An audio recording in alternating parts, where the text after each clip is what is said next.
All right, ladies, I think it's time to break free from all this weight and diet culture, all the stress, not knowing what to do, what not to do. How do am I overtraining? Am I undertraining? Am I overfueling, underfueling? Listen, the true freedom around, food and exercise and all of that kind of stuff. I think you're going to find this episode quite intriguing when it comes to that. I spoke to Allison Yamamoto today, and she was amazing and a true expert in her field. So, if you are a woman that is like trying to figure all of this out, this is the episode for you. I think you're truly going to enjoy this.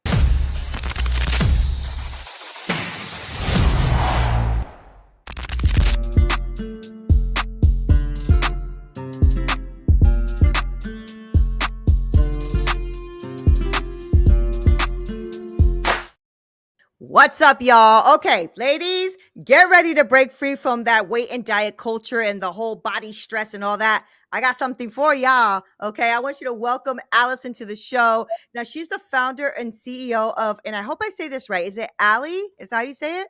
Ally, ally. Ally. There we go. She's on a mission to help women ditch overeating and underfueling, and that's like me all day, and find true freedom around food and exercise. And with her holistic approach covering nutrition and movement and mindset shifts, all of that, Allison empowers women to feel strong and confident at home in their own bodies with their own mind. Allison, welcome to the show. It's good to have you. How are you? I'm doing well. Thank you so much for having me. I'm really excited to dive into this conversation.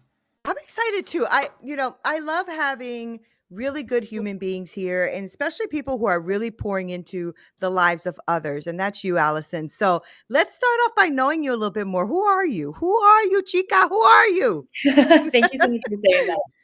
Yeah, so that you definitely captured one aspect of me, which is that I'm super passionate about this space in women's health and just seeing the prominence of diet culture and how that impacts how we show up with exercise and nutrition, and that can actually lead to other health issues for women is an issue that I've seen and am extremely passionate about, motivated by my own story and relationship with and history with my hormonal health and my metabolic health in those Mm. regards. But outside of that, I would say that I live in New York City. I love to be outside. I'm very much someone that likes to be running or cycling or just exploring new places and national parks. And I also will identify very openly as a perfectionist, a recovering perfectionist, someone who Same.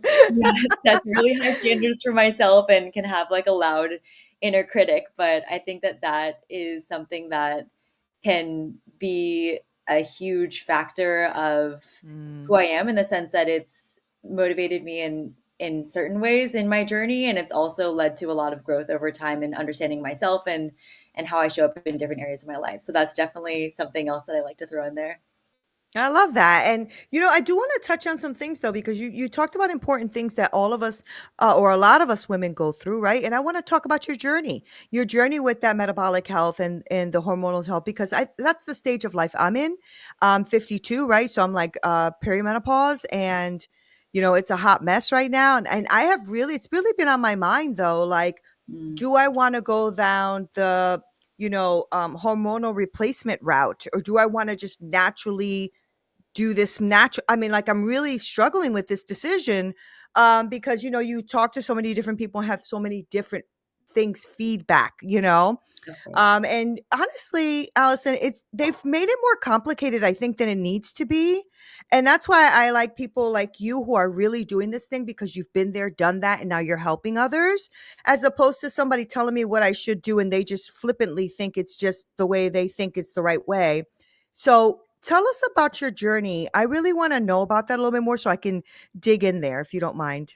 Of course. Yeah. And it's really relevant to what motivated me into the work that I'm doing today. So I'm more than happy to share, which is that I am somebody who's always been quite active, actually. And have always loved participating in some sort of sport. So I was actually a cheerleader in high school. I continued to do that in college. And then as of more recently and after I graduated, I ended up getting really into running and ended up doing, the half marathons, the marathons. And throughout this entire time, I also was really passionate and interested in health. And so I would take my nutrition really seriously. I was aiming to eat really clean, and there's a lot of information, no shortage of information still about what you should and should not do when it comes to Yeah. eating. And so I ended up following down this path where I was trying to abide by a lot of the recommendations that are out there and feeling like I was doing my best to eat really clean. And in some ways, that was actually quite stressful. And I felt that there was a level of rigidity within my routine when it came to both the exercise and training that I was doing, as well as the way that I was navigating nutrition. And to your point on overcomplicating things, I think that that is such a good and excellent insight, because during that period of time, I was experiencing a lot of random issues that I had either ignored and dismissed as something that was just a part of who I was, or just completely normal or not bad enough to do anything about it.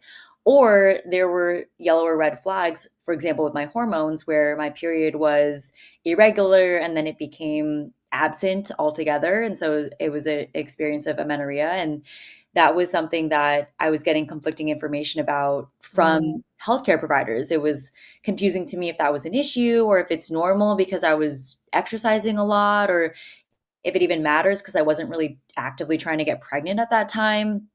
And that is, a lot of the confusion that I experienced for years that delayed my prioritization of fixing some of the more underlying factors that were contributing to that.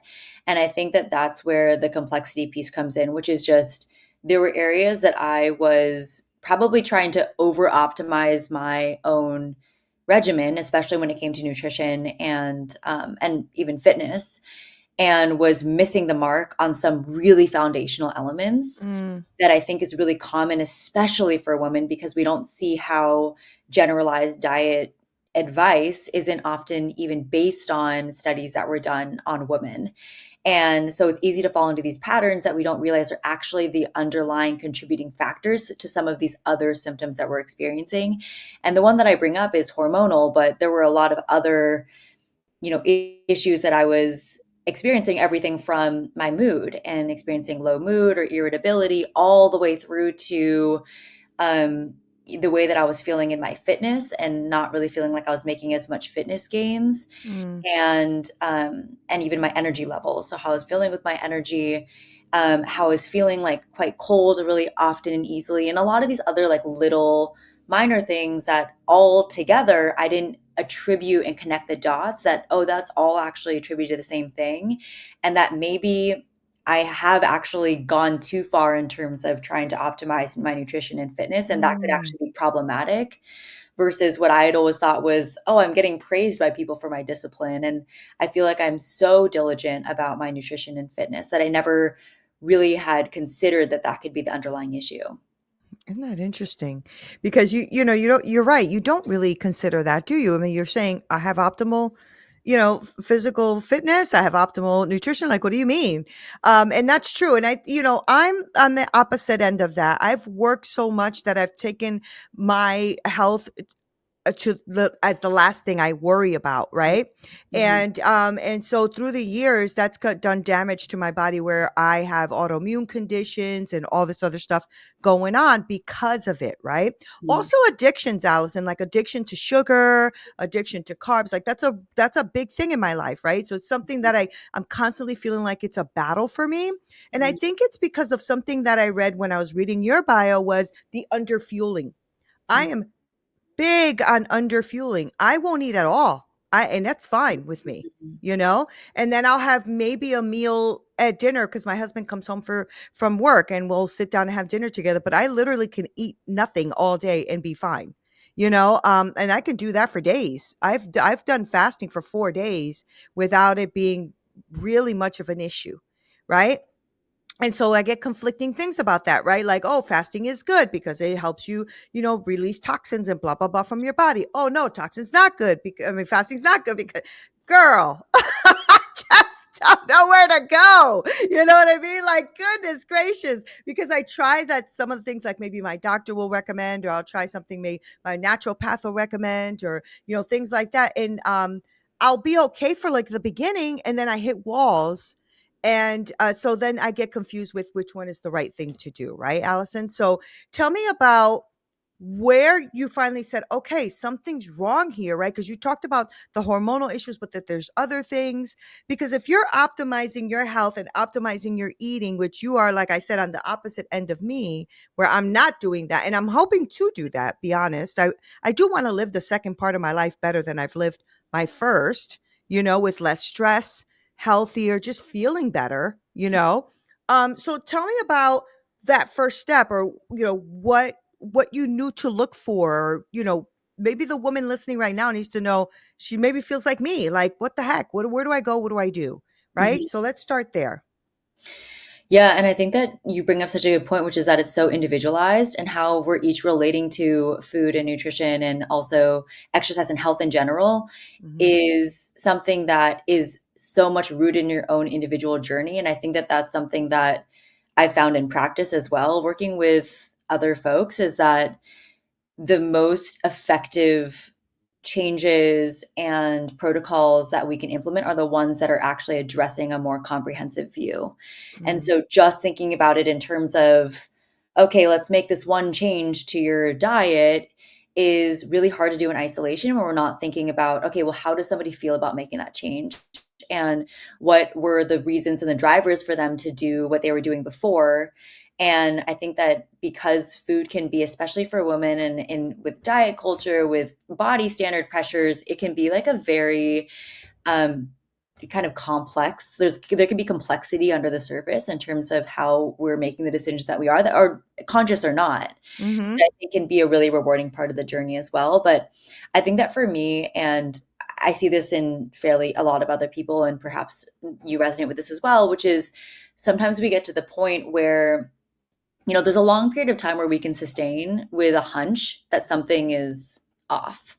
Yeah. And it's really easy, I think, for women especially, but people in general, to gaslight themselves into being like, well, I don't really have to prioritize this right now, or oh, okay, well, I'm not getting really bad feedback that this is like an absolutely urgent issue right now. And then we can kind of create those excuses, whatever they are, and then continue to procrastinate on making any 100%. changes.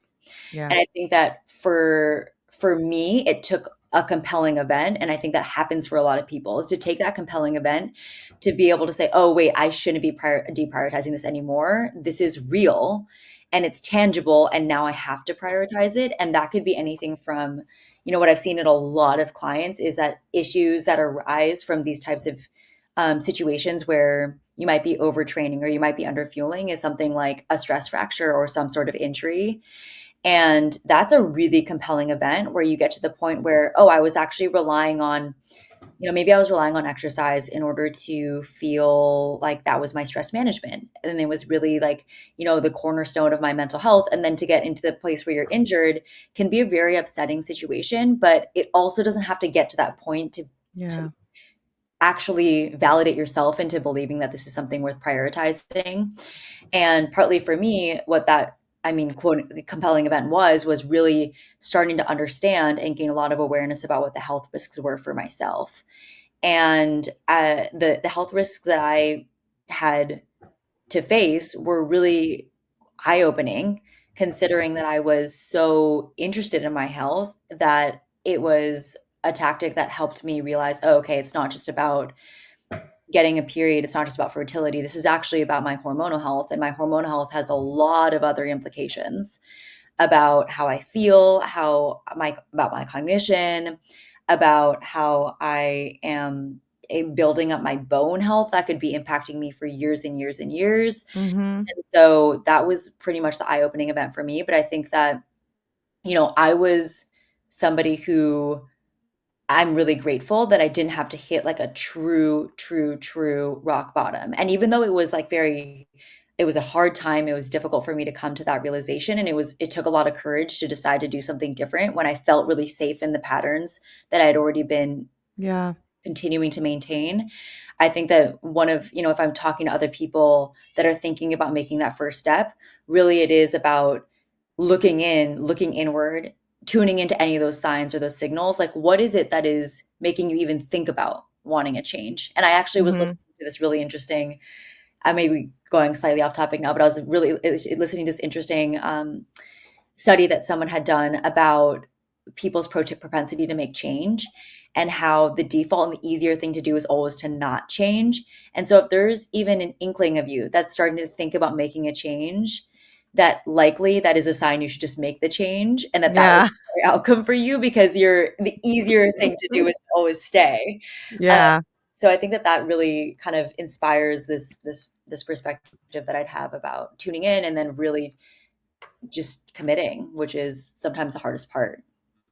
Yeah, that is 100% true, right? That it is the hardest part because it is true. Your brain is already wired a certain way, so to start rewiring, it takes effort, it takes work, it takes accountability, it takes a lot of those things, right? So talk to me about um what you do with your clients now, right? Because you've taken your experiences and you really didn't dive too deep into like what changes you made. Did you start taking hormones? Did you do this? Did you do that? So I'm Mhm. just curious about that and curious about what the woman who's listening right now. I have a lot of women who listen to the show. I think it's like 60 or 65% of my audience is women, Mhm. and a lot of them are entrepreneurs and CEOs and leaders and stuff like that. So I know that stress plays a big part in that. I also know that, they're go-getters and stuff. And sometimes we prioritize the career or the Yeah. business before I know I have. So talk to me about what that looks like. What is it that you do with your clients? How do you work with them? Like, talk to me about that. Yeah. And that very much resonates, because at the time that I was experiencing this, I was also very busy. And it's ironic because I was, prioritizing my health in the sense that I cared about it, but I put it in air quotes because at the same time, it wasn't the majority of what I was putting my energy into. And so in many ways, it was easier to not make any changes from what I was doing, Mm, find something that would work, and then to just sort of go on autopilot, and to believe this, I'm locked into this routine. I'm not even going to think about making any changes. And that was, perpetuating the cycles where kind of leading into what are the changes that I had to make. For me, it was realizing that a lot of these issues were all coming down from the way that I was managing my nutrition and the way that I was managing my stress, the way that I was managing my exercise, that was all contributing to the other issues that I was experiencing. And so instead of trying to find a bespoke solution that would be like the silver bullet that would fix all of your hormones, it was more so about actually trying to piece apart where I could make improvements and going back to the foundational elements, to what really, really mattered when it came to my nutrition and my fitness. And so, mm, an example of this, and a tangible one would be, and I think that the other thing that I will point out is that, especially for women who are really, really busy, I think that that is because there are sort of two different cases where somebody might end up underfueling. And one could be that they're intentionally trying to restrict what they're eating because they think it's the right thing, or because they're trying to yeah. maybe work towards a certain aesthetic, or because they don't believe that they could be eating more than what they're having. And then there's the other side of it, which is somebody who's really busy and they're truly just not thinking about it, and they're maybe not realizing how that those maybe unintended decisions could be showing up as consequences in other areas of their life. And so in both cases, it's both really, really important to kind of go back to the foundations and go back to like really the roots of, are we getting the basics right? And it's not going to sound like anything crazy, but it's things like, are you thinking about balancing your blood sugar? Are you thinking about eating regularly enough that there's not going to be some sort of confusion to your metabolism about whether or not it's going to get something that it needs? And you're also Yeah. focusing on the energy availability so that you're not falling into these chronic deficits that are contributing to this, your body's perception that it's in this more like stressful survival mode. For, when we talk about chronic stress, it's like these sustained, prolonged periods of elevated cortisol. So I think that cortisol can get like a bad rep in current days. And of course, like there are really good use cases for it. It helps us, for example, when we're intentionally inducing cortisol every time we work out, every time we wake up in the morning, our cortisol is naturally meant to spike a little bit. So it's not to say that every incidence of cortisol is bad and we should avoid it, Right. Right. but especially for this busy, high achieving woman that may also be, really trying to think a lot about their, diet, or not eating as frequently or as intentionally as they could be, or are exercising and really trying to squeeze in these high intensity exercises because they don't have that much time every single day in order to get the most out of that session that they have before they go into whatever it is, a 10-hour workday. And that was really relatable for me. But going back to the basics, balancing your blood sugar, thinking about how we can manage fueling around workouts so that we're not causing unnecessary energy deficiencies that would be really stressful for our body, and actually be more helpful to our fitness.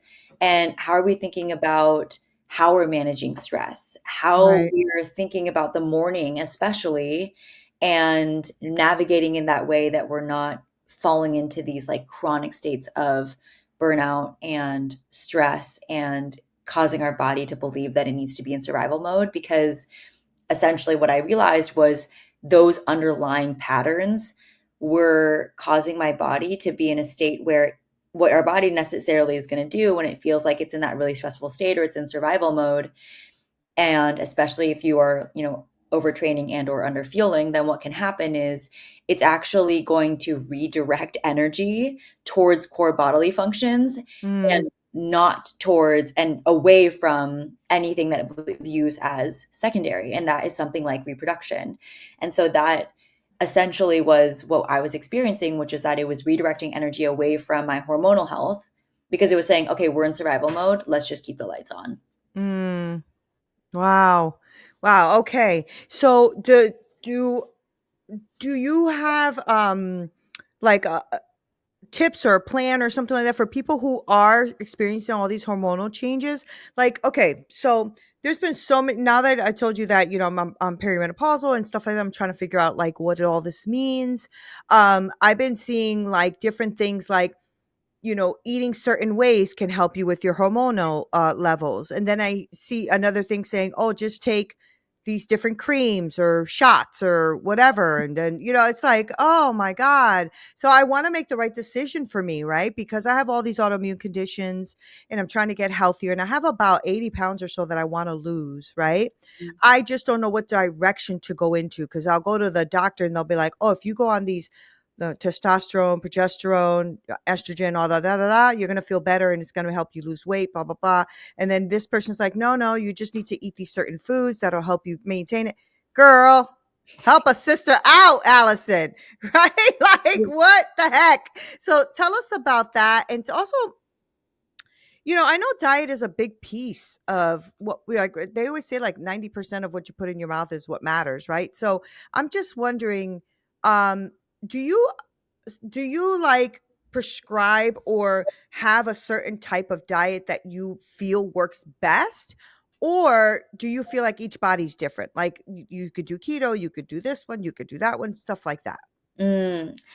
Yeah, okay. This is a really interesting question and case study. So for the first one, I think that menopause is definitely um a specific time where there's going to be individualized some level of individualization in terms of what's going to work best. Yeah. And there are shifts. So meaning that what would work for a woman who is going through that menopause transition is probably from like a nutrition standpoint is probably going to be different than somebody who's a teenage, super active triathlete woman who's in the earlier stages of her periods and her Mhm. menstrual cycles. And so I think there is kind of a yes and here, where in some cases there are valid reasons why getting some sort of like hormone supplementation during that phase can be really helpful and seen really effective. And also, I think that on top of that, in either way, getting still those like foundational components of your nutrition and what will work for you is still key to address and see. And sometimes I like to say, like, once we have that foundation in place, then we can always put in other areas to see what's left over.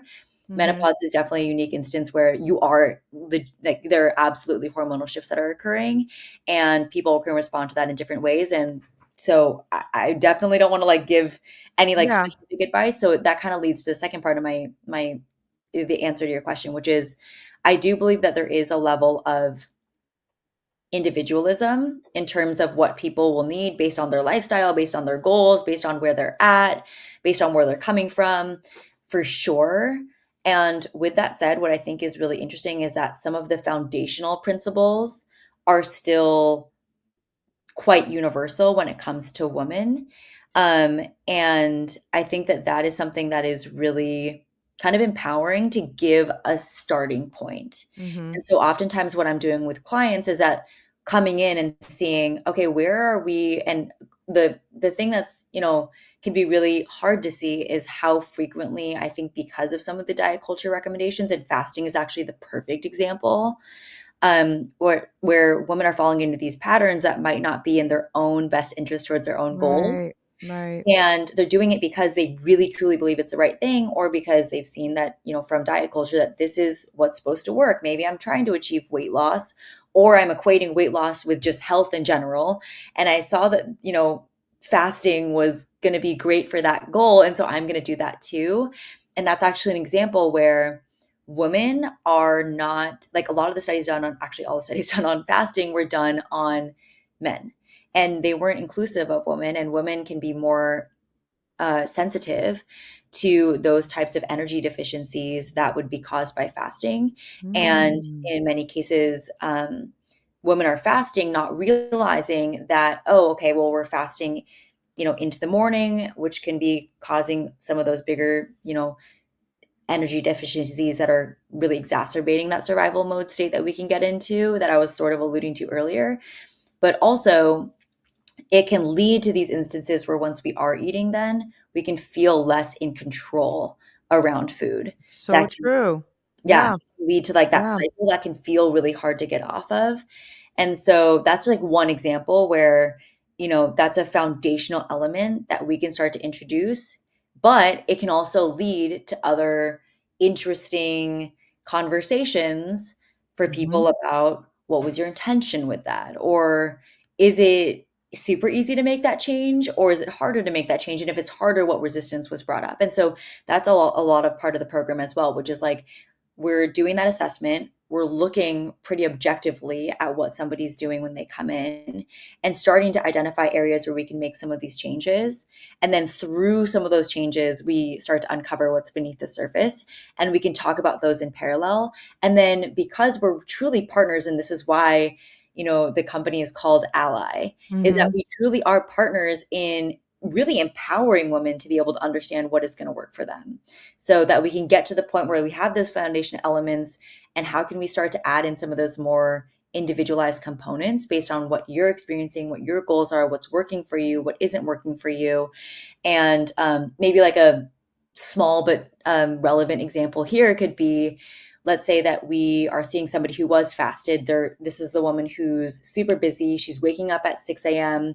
She's going for a workout, and maybe she's going to a workout class, or she's riding her Peloton first thing in the morning, 6 a.m., wakes up, goes straight into the exercise, and then quickly comes back, changes, showers, goes to work, and then maybe grabs a quick breakfast when she's in the office, and then starts her day. And she's working at a pretty high stress, high pressure job for the rest of the day. Mhm. Then one change that we might implement as a start is, all right, let's just try to see, if we were to introduce a pre-workout snack before you go for that workout, how that might shift things in terms of energy levels for the rest of the day.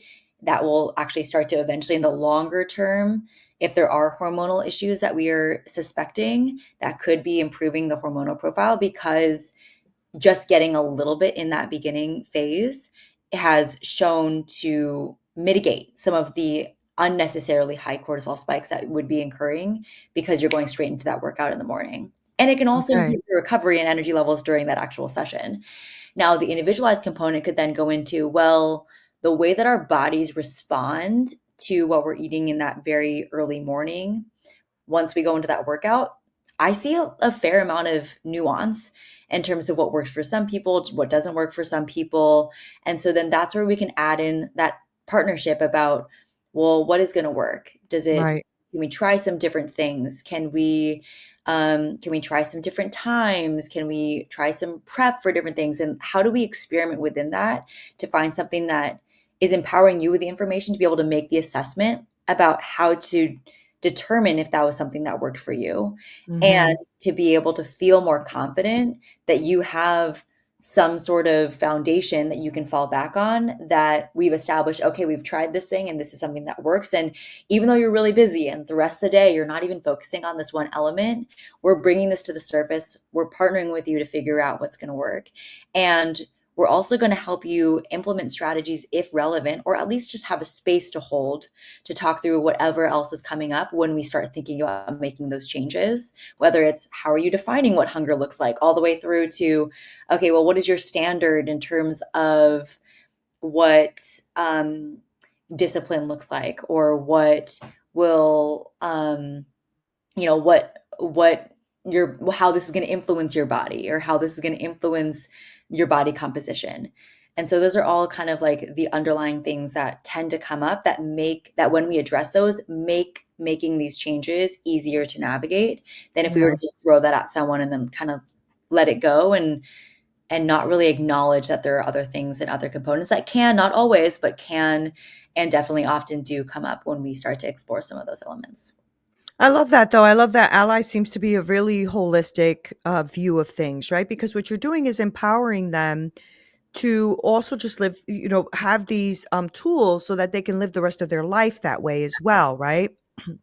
Instead of like, just go to the gym and get a contract for somebody to work out with you. And sometimes, that like I had a personal trainer and he was great, but he didn't get into the nitty gritties with me. Like, why do I feel this way? And how, what do I do in the mornings? Like he didn't do that. It was more like, here's the workout. This is what we're going to do today, etc. And what I like, Allison, is that what you're explaining to us about ally is that you are really their ally. You're like with them through this process and giving them the tools that they need. So, I know that we are at time, but I do want people that are listening, because you left so much information here. Like I know that what you're showing us is that you don't have to do this alone. First of all, there's mindset shifts and life shifts you can make to actually help your hormone balance and the mindset and your work life. And don't be like me, like Nina, who worked professionally for so long with such high stress levels. I didn't even know, Allison, that I was living in a high chronic stress level. I had no idea. I just lived my life. And it wasn't until I crashed and I realized, oh my gosh, she has Sjogren's. She has maybe some markers of lupus and markers of this and markers of that. I'm like, holy crap, what did I do to myself?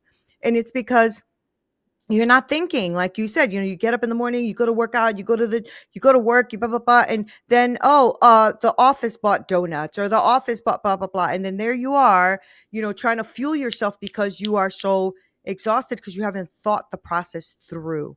Mhm. And so, for those who are listening, I really want them to know how they can contact you, talk to you more about this, and, hopefully see if you're a good fit and whatever have you. But I think it's time for us to get healthier and better. And we're getting into a new year.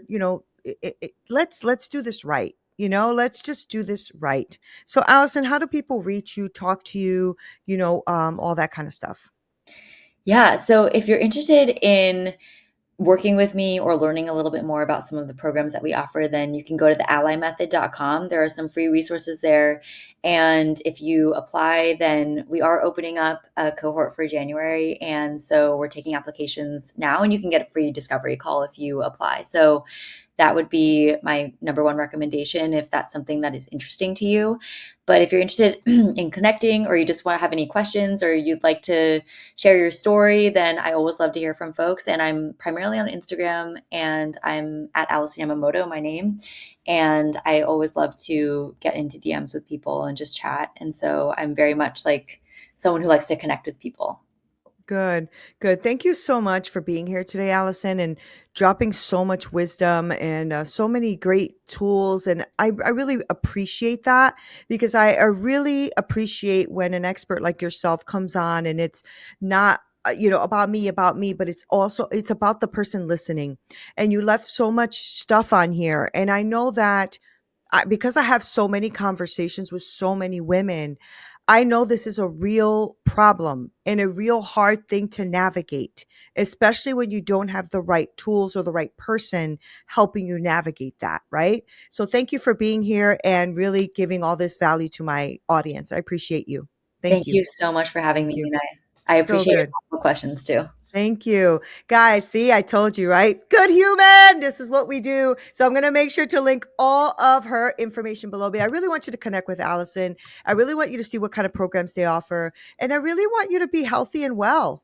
And, you just need the right ally. I love the name of the company, but you just need the right ally. You really do. Because like I said, even with me and my journey, I'm getting so much information from so many different avenues, and you start to become a little discouraged and go, maybe I just don't know what to do. I throw my hands up in the air and I really don't know what to do at times.